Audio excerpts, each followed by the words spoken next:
স্থানীয় সময় বুধবার ওয়াশিংটনের সংবাদ সম্মেলনে নতুন করে শুল্ক আরোপের ঘোষণা দেন মার্কিন প্রেসিডেন্ট ডোনাল্ড ট্রাম্প। এ সময় বাংলাদেশি পণ্যের উপর শুল্ক বাড়িয়ে 37% করেন তিনি, যা আগে ছিল 15%। নতুন করে উচ্চমাত্রায় এই শুল্ক আরোপে বাংলাদেশের রফতানি, বিশেষ করে তৈরি পোশাক খাতে বড় ধরনের নেতিবাচক প্রভাব পড়বে বলে আশঙ্কা অর্থনীতিবিদদের।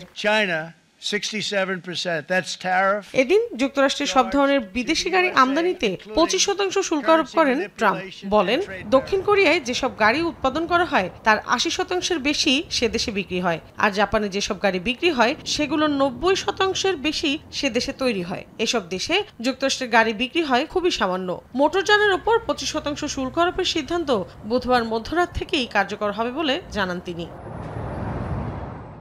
ট্রাম্পের এই সিদ্ধান্তে 26% শুল্ক আরোপ করা হয়েছে ভারতীয় পণ্যের ওপর, পাকিস্তানের ওপর 29 আর চীনের ওপর 34% শুল্ক আরোপের ঘোষণা করা হয় বলে জানিয়েছে বিভিন্ন গণমাধ্যম। এছাড়া ইউরোপীয় ইউনিয়নের পণ্যে 20, ভিয়েতনামের ওপর 46, শ্রীলঙ্কার পণ্যে 44, তাইওয়ানে 32, মালয়েশিয়ার পণ্যে 24, মিত্রদেশ ইসরায়েলের পণ্যে 17%, যুক্তরাজ্যের পণ্যে 10% শুল্ক আরোপ করেন ডোনাল্ড ট্রাম্প।